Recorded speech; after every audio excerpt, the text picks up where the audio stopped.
నమస్కారం. G3 news వార్తలకు స్వాగతం. ముందుగా వార్తల్లోని ముఖ్యాంశాలు.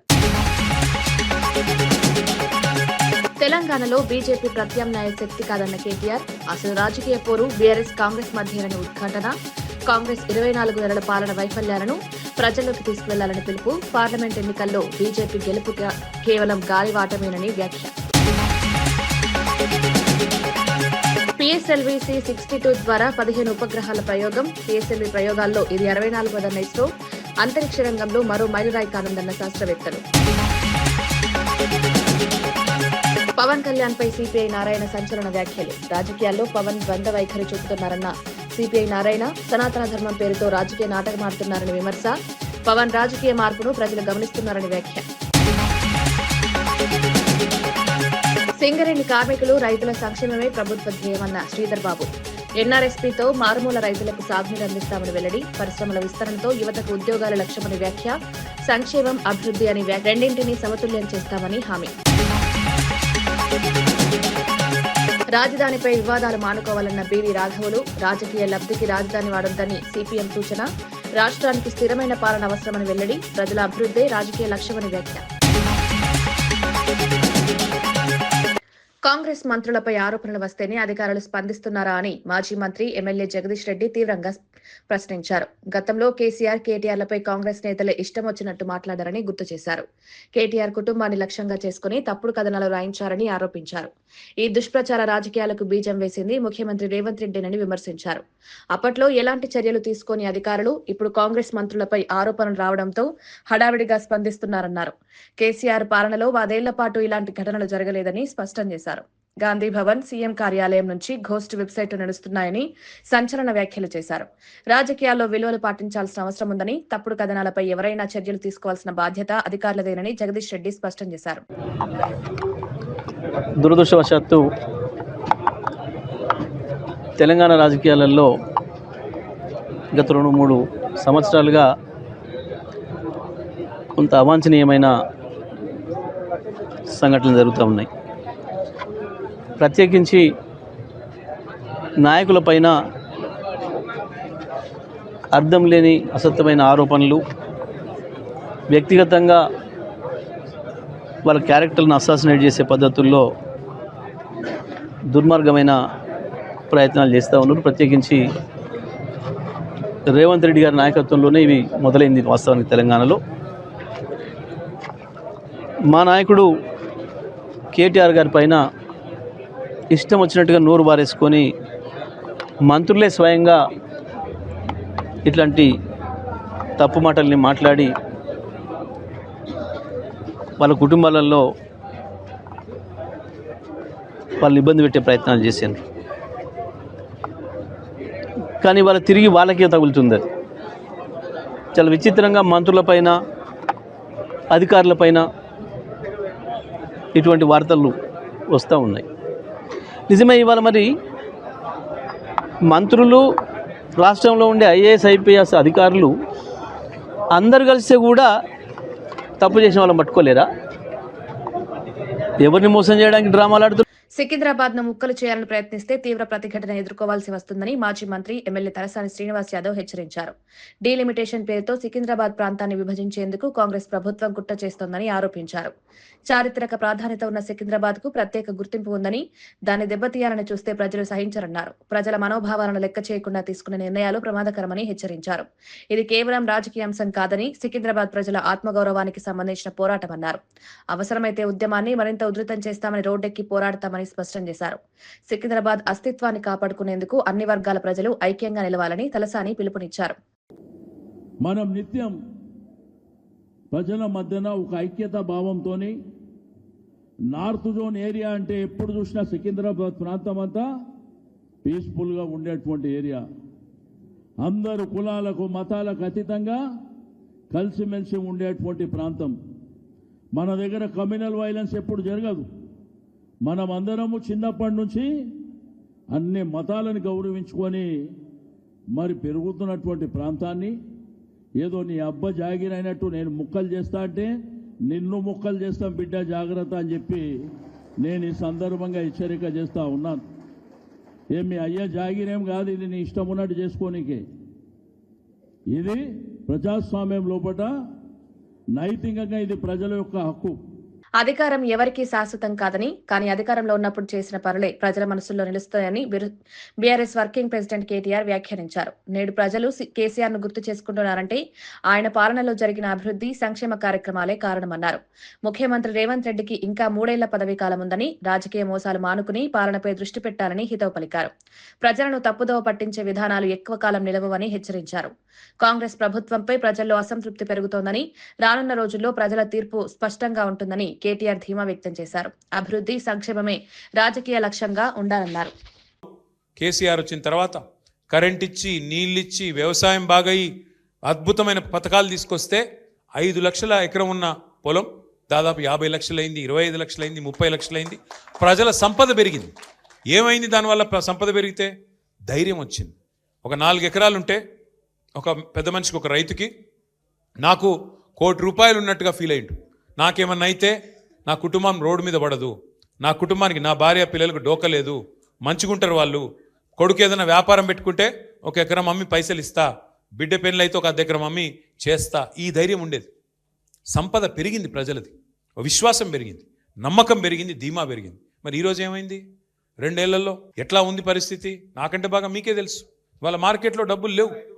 ఎక్కడికక్కడ రాష్ట్రం మొత్తంలో ఈరోజు పరిస్థితి ఏంది? ఎక్కడికక్కడ రియల్ ఎస్టేట్ స్తంభించిపోయిన పరిస్థితి. ముఖ్యమంత్రి గారికి నేను ఇట్లా మాట్లాడితే ఇబ్బంది అనిపించవచ్చు, వాస్తవాలు చెప్తే వాళ్ళకి ఇబ్బంది అనిపించవచ్చు. ఎందుకంటే అలవిగాని హామీలు ఇచ్చి, అడ్డమైన అబద్ధాలు చెప్పి ఇవాళ ప్రజల్ని మోసం చేసి అధికారంలో గాలిపటం ఎగరాల్సింది ఆకాశంలో గాని అమాయకుల ప్రాణాల్లో కాదని అధికారులు హెచ్చరించారు. నిషేధిత చైనా మాంజా వాడకం వల్ల ఇప్పటికే అనేక ప్రమాదాలు జరిగాయని పేర్కొన్నారు. ఈ మాంజా మనుషుల మెడలు, పక్షుల రెక్కలు తెగపడేలా చేస్తోందని ఆందోళన వ్యక్తం చేశారు. క్షణికానందం కోసం ఇతరుల జీవితాల్లో తీరని విషాదం నింపొద్దని విజ్ఞప్తి చేశారు. చైనా మాంజా అమ్మినా, వినియోగించినా కఠిన చట్టపరమైన చర్యలు తప్పవని స్పష్టం చేశారు. సంక్రాంతి పండుగను ఆనందంగా జరుపుకోవాలని, కానీ ప్రాణాలకు ముప్పుగా మారొద్దని సూచించారు. ప్రజల సహకారంతోనే ప్రమాదాలు నివారించగలమని అధికారులు తెలిపారు. సంక్రాంతి వస్తేనే ఇది పతంగల పండుగ. పిల్లలు, యూత్ అందరూ కూడా ఈ యొక్క పతంగల పండుగని చాలా అంటే చాలా ఎంజాయ్ చేస్తారు. కొంతమంది పని వల్ల కొంత కూడా హాని జరగడం జరుగుతుంది. చాలా మందికి బాధను మిగులుస్తుంది. చైనీస్ మాంజా ఈ పతంగుల కోసము ప్రజలు, యూత్ అందరూ కూడా వాడుతుంటారు. నైలాను ప్లస్ గాజులతోని ప్లస్ సింథటిక్ దారంతోని తయారు చేయడం జరుగుతుంది. దాని వల్ల పర్యావరణానికి, పక్షులకి, మనుషులకి, 2 వీలర్స్ పైన ఎవరెవరు వెళ్తుంటారు, నడిచిపోయే వాళ్ళ పైన కూడా ఇది చాలా హాని కలుగుతుంది. అది కాకుండా పిల్లలు ఇది ఏమాత్రం పతంగులు యూజ్ చేస్తే ఎక్కడైనా ఎలక్ట్రిసిటీ వైర్ కి తగిలితే అది షాక్ అయ్యే అవకాశం కూడా ఎక్కువ ఉంటుంది. సో ప్రజలు కూడా దీనివల్ల లాభం కంటే, ఆనందం కంటే ఇది ఇబ్బంది కలిగించే ఒక వస్తువు. సో ప్రజలు కూడా, తల్లిదండ్రులు ముఖ్యంగా పిల్లల్ని ఏదో సంతోషం కోసం అని చెప్పి వాళ్ళు దీన్ని ఏదో యూజ్ చేస్తే అది చివరికి వాళ్ళు కానీ వాళ్ళ పిల్లలు కాకుండా వేరే వాళ్ళు కూడా ఇది బాధ కలిగించే అవకాశం ఉంటుంది. సో ప్రజలందరూ కూడా కోరుతున్నాను, మీరు నూలు దారంని వాడాలి, దాన్నే ప్రోత్సహించాలని చెప్పి నేను Hyderabad city deputy CM Pawan Kalyan పై సిపిఐ నేత నారాయణ సంచలన వ్యాఖ్యలు చేశారు. మోదీ, అమిత్ షా ప్రశంసల కోసమే పవన్ సనాతన ధర్మం అంటూ రాజకీయ వేషం మార్చారని ఆరోపించారు. వ్యక్తిగతంగా పవన్ సనాతన ధర్మానికి వ్యతిరేకి అని వ్యాఖ్యానించారు. సనాతన ధర్మంలో విడాకులు ఉండవని, అలాంటి భావజాలాన్ని ప్రచారం చేస్తున్న వ్యక్తి డిప్యూటీ సీఎంగా ఉండడం దురదృష్టమన్నారు. పవన్ రాజకీయాల్లో ద్వంద్వ వైఖరి అవలంబిస్తున్నారని విమర్శలిచ్చారు. ప్రజలు ఈ విషయాన్ని గమనిస్తున్నారని, భవిష్యత్తులో తగిన నిర్ణయం తీసుకుంటారని నారాయణ స్పష్టం చేశారు. టీడీపీ చంద్రబాబు నాయుడు, పవన్ కళ్యాణ్, జగన్మోహన్ రెడ్డి వీళ్ళు ముగ్గురు బీజేపీగా ఉన్నారు. అపోజిషన్ లేదు. అపోజిషన్ కమ్యూనిస్టులు తప్ప ఇంకెవరు లేరు ఇక్కడ. పవన్ కళ్యాణ్ వాడు ముందుకేసి సనాతన ధర్మానికి నేను ప్రతిబింబం అని చెప్పుకుంటున్నాడు. ఆయన ఫస్ట్లోనేమో వామపక్షవాది, చౌకవీర శిష్యుడు, ఆ తర్వాత మంత్రి అయ్యాడు. ఆ చేకూర డ్రెస్ తీసి పారేశాడు, కాషాయ డ్రెస్ వేసుకున్నాడు. నేను సనాతన ధర్మానికి ఛాంపియన్ అంటున్నాడు. ఎందుకంటున్నాడు? కేంద్రంలో మోడీ ప్రసన్నలు పొందడానికి, కేంద్రంలో అమిత్ షా ప్రసన్నలు పొందడానికి ఆయన వేషం మార్చాడు. లేకపోతే ఆయన ఒరిజినల్గా ఇది కాదు. ఎందుకంటే ఆయన వ్యక్తిగత జీవితం సనాతన ధర్మానికి వ్యతిరేకం. సనాతన ధర్మంలో విడాకులు లేవు తెలుసా? నీ సనాతన ధర్మం నమ్మకుంటూ ఉండి నాకే అభ్యంతరం, అని వ్యక్తిగత విషయం. అయితే ఒప్పందం ఉండడానికి వీళ్ళే. గవర్నమెంట్లో ఉండబాకు, ఉంటే సనాతన ధర్మాన్ని మాట్లాడబాకు. రెండు ఉంటే కుదరద్దు. ఈ విధంగా నీ ఆత్మకు నువ్వే ద్రోహం చేసుకుంటావు, ప్రజానికలను మోసం చేస్తావు. అవి కరెక్ట్ కాదు. సనాతన ధర్మం లాంటి ఒక పాడు సిద్ధాంతాన్ని ప్రచారం చేసేవాడు ఉప ముఖ్యమంత్రిగా ఉండడం అనేది మన దురదృష్టకరం. ఈ ప్రాంతంలో సింగరేణి కార్మికులు, రైతు సోదరులు అధికంగా నివసిస్తున్నారని, వారి సంక్షేమమే ప్రభుత్వ ప్రధాన లక్ష్యమని ఐటీ, పరిశ్రమలు, వాణిజ్య, శాసనసభ వ్యవహారాల మంత్రి శ్రీధర్ బాబు తెలిపారు. ఎస్ఆర్ఎస్పీ ప్రాజెక్టు ద్వారా మారుమూల ప్రాంతాల రైతులకు సాగునీరు అందించాలన్న సంకల్పంతో ప్రభుత్వం ముందుకు సాగుతోందన్నారు. స్థానిక ఎమ్మెల్యే రాజ్ ఠాకూర్ ఈ లక్ష్యాన్ని సాధించేందుకు చురుకుగా కృషి చేస్తున్నారని ప్రశంసించారు. అభివృద్ధి, ఉపాధి అవకాశాల పెంపుతో పాటు కార్మికుల జీవన ప్రమాణాలు మెరుగుపరచడమే ప్రభుత్వ విధానమని స్పష్టం చేశారు. పరిశ్రమల విస్తరణతో యువతకు ఉద్యోగాలు కల్పించడమే లక్ష్యంగా పనిచేస్తున్నామని తెలిపారు. ప్రజల అవసరాలకు అనుగుణంగా విధానాలు రూపొందిస్తూ సంక్షేమం, అభివృద్ధి రెండింటినీ సమతుల్యం చేస్తామని మంత్రి శ్రీధర్ బాబు వెల్లడించారు. 10 రూపాయలు ఆదాయం పెరిగే కార్యాచరణ తీసుకొని ఎవరైతే వారికి ఇల్లులు కావాలనుకుంటారో వారికి ఇళ్ల సౌకర్యం కల్పిస్తూ ముందుకు తీసుకెళ్లే బాధ్యత మాది. ఎక్కడ కూడా వెనుకాడమని మీ అందరికి కూడా మనవి చేస్తా ఉన్నాం. అందుకోసం ఈరోజు పట్టణాలు అభివృద్ధి చెందుతూ ఉన్నాయి. చాలామంది వారి స్థలాలు కోల్పోయి, లేకుంటే కొద్దిపాటి వారి ఇళ్ల స్థలాలు కోల్పోయి, ఇల్లులు కోల్పోయి వారందరూ త్యాగం చేసి సహకరించే కార్యక్రమం చేస్తూ ఉన్నారు. ఈ పట్టణానికి సంబంధించిన వాణిజ్యం, వ్యాపారం చేసే వారికి కూడా కోరుతా ఉన్నా, అపోహలు పెట్టుకోకండి. ఈరోజు మీరు వాణిజ్యం, వ్యాపారం 10 పెరగాలనే రాజ్ ఠాకూర్ గారి ఆలోచన. ఈరోజు మా ప్రభుత్వ ఉద్దేశం, మా ప్రభుత్వ సంకల్పన కూడా తప్పకుండా వెనకాడకుండా ముందుకు తీసుకెళ్లే ప్రయత్నం చేస్తామని నేను ఈరోజు జిల్లా మంత్రిగా మీ అందరికీ కూడా రాష్ట్రంలో కాంగ్రెస్ దుర్మార్గ పాలనకు బీజేపీ ఎప్పటికీ ప్రత్యామ్నాయం కాదని బీఆర్ఎస్ వర్కింగ్ ప్రెసిడెంట్ కేటీఆర్ స్పష్టం చేశారు. హైదరాబాద్ లో ఆదిలాబాద్, మెదక్ జిల్లాల నేతలతో నిర్వహించిన మున్సిపల్ ఎన్నికల సన్నాహక సమావేశంలో ఆయన మాట్లాడారు. కాంగ్రెస్ 2 సంవత్సరాల అసమర్థ పాలనను, బీఆర్ఎస్ 10 సంవత్సరాల అభివృద్ధిని ప్రజలు బేరీజ్ వేసుకుంటున్నారన్నారు. జూబ్లీహిల్స్ పంచాయతీ ఎన్నికల ఫలితాలే దీనికి నిదర్శనమన్నారు.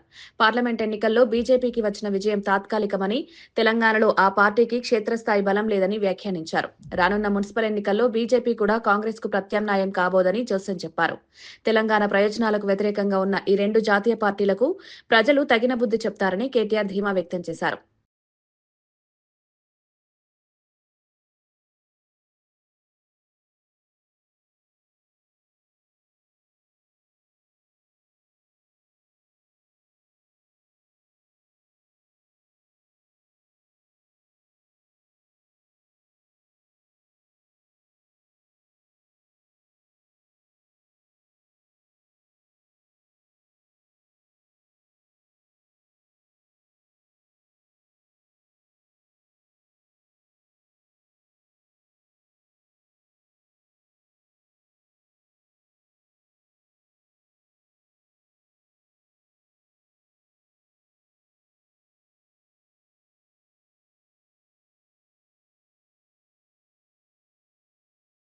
మేడారం మహాజాతర ఏర్పాట్లు మరో 2 రోజుల్లో పూర్తవుతాయని డిప్యూటీ సీఎం భట్టి విక్రమార్క తెలిపారు.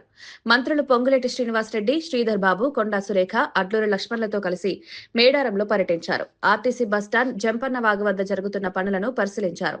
అనంతరం అధికారులతో సమీక్ష నిర్వహించి పనులను వేగవంతం చేయాలని ఆదేశించారు. మేడారం మహాజాతర తెలంగాణ గుండె చప్పుడని భట్టి అభివర్ణించారు. 251 కోట్ల రూపాయలతో అభివృద్ధి పనులు చేపట్టామని, భక్తులకు ఎలాంటి ఇబ్బందులు లేకుండా శాశ్వత నిర్మాణాలు చేస్తున్నామన్నారు. సమీక్ష అనంతరం మంత్రులు వనదేవతలను దర్శించుకుని మొక్కులు చెల్లించుకున్నారు. భక్తుల సౌకర్యమే ప్రభుత్వ ప్రధాన లక్ష్యమని భట్టి స్పష్టం చేశారు. చెప్పాలనేటువంటి ఆలోచనతోనే శాశ్వతమైనటువంటి నిర్మాణాలతో జాతరకు సంబంధించి 150 కోట్లు, పర్మనెంట్ స్ట్రక్చర్స్ కోసం ఇంకో 101 crores శాంక్షన్ చేయటమే కాకుండా వాటన్నిటినీ నిరంతరం ఖర్చు పెట్టిస్తూ ఈ నిర్మాణాల కార్యక్రమాలు చేస్తూ ఉన్నారు. చక్కగా జరుగుతూ ఉన్నాయి, మంచిగా చేశారు. కొద్ది పనులు ఇంకో 2-3 రోజుల్లో కంప్లీట్ కాబోతా ఉన్నాయి. 2026లో తొలి ప్రయోగానికి ఇస్రో సిద్ధమైంది. పిఎస్ఎల్వి C-62 రాకెట్ ప్రయోగానికి 22 గంటల 30 నిమిషాల కౌంట్డౌన్ ప్రారంభించినట్లు ఇస్రో వెల్లడించింది. సోమవారం ఉదయం 10 గంటల 18 నిమిషాలకు ఈ ప్రయోగం జరగనుంది. ఈ రాకెట్ ద్వారా EOS-N1 ఉపగ్రహంతో పాటు 14 విదేశీ, దేశీయ ఉపగ్రహాలను కక్షలోకి ప్రవేశపెట్టనున్నారు. పిఎస్ఎల్వి రాకెట్ ప్రయోగాల్లో ఇది 64వది కాగా ఇప్పటి వరకు 442 విదేశీ ఉపగ్రహాలను ఇస్రో విజయవంతంగా ప్రయోగించింది. భారత అంతరిక్ష రంగంలో మరో కీలక మైలురాయిగా ఈ ప్రయోగాన్ని శాస్త్రవేత్తలు భావిస్తున్నారు. దేశ ప్రతిష్టను ప్రపంచ స్థాయిలో మరింత పెంచే దిశగా ఈ ప్రయోగం కీలకంగా మారనుందని ఇస్రో అధికారులు తెలిపారు.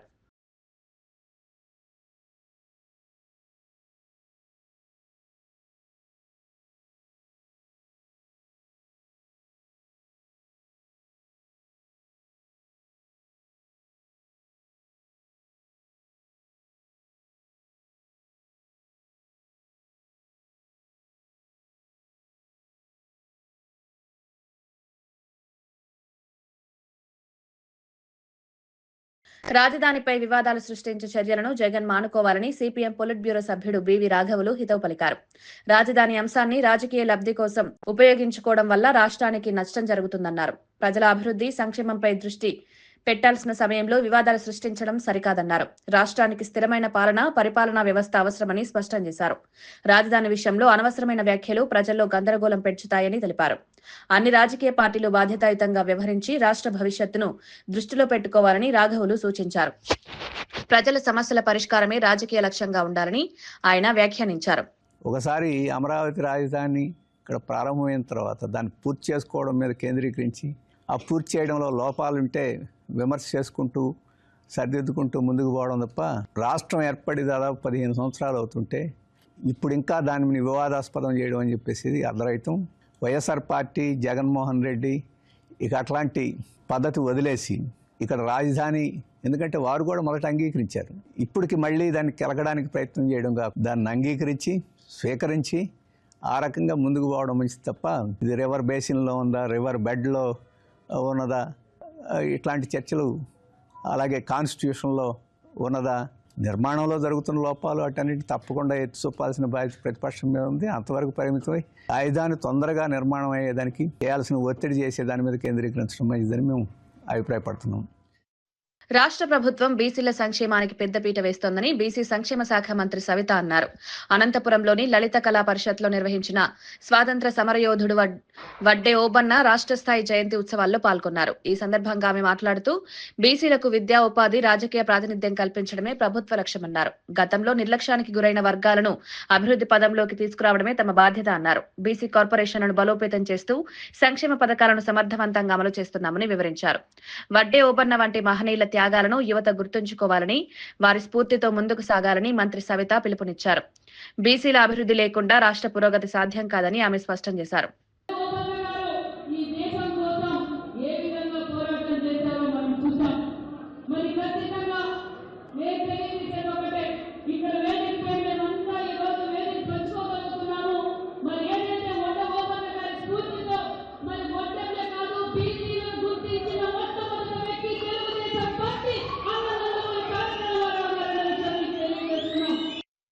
విశాఖ నుంచి భోగాపురం ఎయిర్పోర్ట్ కు చేరుకోవాలంటే 4,000 రూపాయల వరకు రవాణా ఖర్చు అవుతోందని ఎమ్మెల్యే విష్ణుకుమార్ రాజు ఆందోళన వ్యక్తం చేశారు. ఆ డబ్బులతో విజయవాడకు విమానంలో తిరిగి రావచ్చని వ్యాఖ్యానించారు. భోగాపురం విమానాశ్రయానికి సరైన రవాణా సదుపాయాలు లేకపోవడం వల్ల ప్రయాణికులు తీవ్ర ఇబ్బందులు పడుతున్నారని తెలిపారు. ముఖ్యంగా సామాన్య, మధ్యతరగతి ప్రజలకు ఇది భారంగా మారిందన్నారు. ఎయిర్పోర్ట్ అభివృద్ధి పేరుతో ప్రజలపై అదనపు ఆర్థిక భారం మోపడం సరికాదని సూచించారు. రహదారి, ప్రజా రవాణా సౌకర్యాలను మెరుగుపరచాలని ప్రభుత్వాన్ని కోరారు. లేకపోతే విమానాశ్రయ ప్రయోజనం కొద్ది మందికి పరిమితమవుతుందని హెచ్చరించారు. ప్రజల అవసరాలకు అనుగుణంగా మౌలిక సదుపాయాలు కల్పించాల్సిన అవసరం ఉందని విష్ణుకుమార్ రాజు స్పష్టం చేశారు. జస్ట్ డ్రాపింగ్ కే ఒక ఇన్నోవా కారులో వెళ్ళాలంటే 4,000 రూపాయలు, అట్లాగే ఏదైనా చిన్న సిడాన్లో వెళ్ళాలంటే అది 2,500 రూపాయలు. అంటే ఇది చాలా చాలా ఎక్స్పెన్సివ్ అయిపోతుంది. కాబట్టి డొమెస్టిక్ కూడా ఇక్కడ కూడా కొంతకాలం రన్ చేయాలి. అట్లాగే విశాఖపట్నం లాంటి సిటీకి 2 ఎయిర్పోర్ట్స్ ఉండాలి. సో 2 ఎయిర్పోర్ట్స్, ఒకటి భోగాపురం, ఒకటి విశాఖపట్నం చేస్తే బాగుంటుంది. అంటే విజయవాడ ఫ్లైట్ టికెట్ సుమారు 3,500 నుంచి 4,000 ఉంటుంది. కానీ భోగాపురం వెళ్ళడానికి 4,000 రూపాయలు అయిపోతుంది. కాబట్టి నేను నిన్న 2 వందే భారత్ ట్రైన్స్ ఉంటే సరిపోతాయేమో అనుకున్నాం, కానీ కాదు, కనీసం 6 ఉండాలి. దీన్ని కూడా వచ్చే పార్లమెంటు సెషన్స్లో ఇది మాట్లాడి మనకి స్లీపర్ టైప్ ఆఫ్ వందే భారత్స్ కూడా తీసుకురావాల్సిందిగా గౌరవ పార్లమెంటు సభ్యుల్ని కూడా నేను కోరుతున్నాను. కట్టమైసమ్మ గుడి వివాదంపై చీకోటి ప్రవీణ్ తీవ్రంగా స్పందించారు. నిందితుడికి మతి స్థిమితం లేదని, పోలీసులు కొత్త కథలు అల్లితే సహించేది లేదని హెచ్చరించారు. దేశంలో హిందూ దేవాలయాలకు రక్షణ లేకుండా పోయిందని ఆవేదన వ్యక్తం చేశారు. ఆలయాలపై దాడులు జరిగిన ప్రతిసారి వ్యవస్థలు బాధ్యత తప్పుతున్నాయని విమర్శించారు. ఇలాంటి ఘటనల్లో నిజాలను దాచిపెట్టే ప్రయత్నం చేస్తే ప్రజలు సహించరన్నారు. దేవాలయాల భద్రత విషయంలో ప్రభుత్వం కఠిన చర్యలు తీసుకోవాలని డిమాండ్ చేశారు. హిందూ విశ్వాసాలను కాపాడాల్సిన బాధ్యత ప్రభుత్వానిదేనని స్పష్టం చేశారు. నిందితులపై కఠిన చర్యలు తీసుకుని ఇలాంటి ఘటనలు పునరావృతం కాకుండా చర్యలు చేపట్టాలని చీకోటి ప్రవీణ్ కోరారు. ఆలయాల పరిరక్షణ కోసం అవసరమైతే ఉద్యోగాలకు సిద్ధమని హెచ్చరించారు. అంటే సంఘటనలు కాకుండా మరి కాంగ్రెస్ ప్రభుత్వ హయాంలో పనిచేసే పోలీసులు మరి హిందూ సోదరులకు ఎలాంటి హామీ ఇస్తారని చెప్పి నేను ప్రశ్నిస్తున్నా. ముఖ్యంగా ఈ రాష్ట్రానికి హోంమంత్రి లేడు, మరి హోంమంత్రి సమీక్ష చేయాల్సిన అవసరం ఉన్న తరుణంలో మరి హోంమంత్రి లేడు. మరి రేవంత్ రెడ్డి గారు దీనిపై ఎలా స్పందిస్తారు?